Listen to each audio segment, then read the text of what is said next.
السلام عليكم ورحمة الله تعالى وبركاته. مرحبا بكم في مطبخ ياسمينة. اليوم ان شاء الله غادي نقدم لكم طريقة جديدة لتحضير البغرير، يعني كيجي زوين وكيجي مثقب بمقادير بسيطة. غادي نحتاجو في المكونات.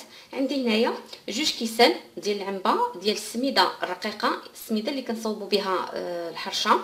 عندي كاس من الدقيق ديال الذره، هذا هو الدقيق ديال الذره، راه كيتباع اللي كيبيع عند اللي كيبيعوا الطحين. غادي ناخذوا 2 كيسان ديال السميده مع كاس واحد ديال الدقيق ديال الذره. غادي نحتاجوا الملح على حسب الذوق، 2 اكياس ديال الخميره ديال الحلويات ما يعادل 14 غرام، وقبيصه ديال الخميره. كما كتلاحظوا يعني الخميره ما نستعملوش منها بزاف، يعني مجرد القليل. وغادي نحتاجو ما بين 2 كيسان ونص حتى ل3 ديال الماء، يكون يعني عادي ما سخونش.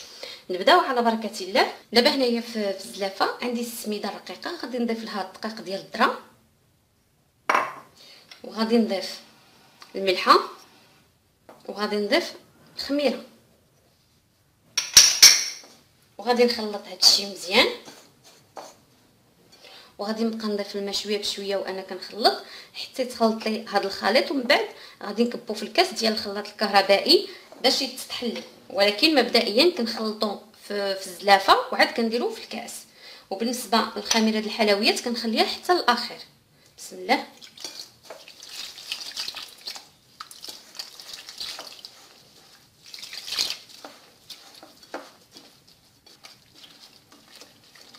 ومن بعد كنكب الخليط ديالي في الكاس ديال الخلاط الكهربائي وكنطحنو مزيان.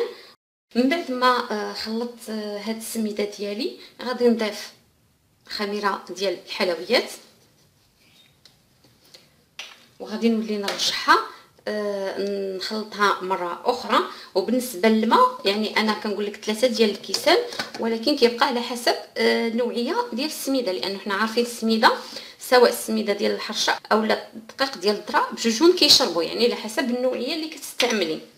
المهم نحصلوا على خليط، انا غادي نوريكم في الاخر الشكل ديالو كي داير. هذا هو الشكل الخليط ديالي كما كتلاحظوا، هذه هي الكثافه ديالو كما كتلاحظوا، يعني ثقيل واحد شويه. انا بالنسبه هنايا ضاعفت المقادير. بالنسبه للسيدات الا بغات كميه قليله كتستعمل غير داك المقادير اللي عطيتكم في البدايه ديال 2 كيسان ديال السميده مع كاس واحد مع الدقيق ديال الذره. والا هي بغات الكميه بحال ديالي هكا كثيره كتضاعف الكميه. غادي نخليوه يرتاح تقريبا واحد 4 ساعات، لان دابا الحال سخون. ومن بعد غادي ندوزو باش غادي نطيبوه. من بعد ما كنخلي العجين ديالي يرتاح تقريبا واحد 4 ساعات، كندير المقله فوق البوطه، المقله ديال البغرير اولا مقله ديال الطيفه، المهم تكون عندي مقله ما كتلصقش. كنديرها فوق البوطه حتى كتسخن لي تماما.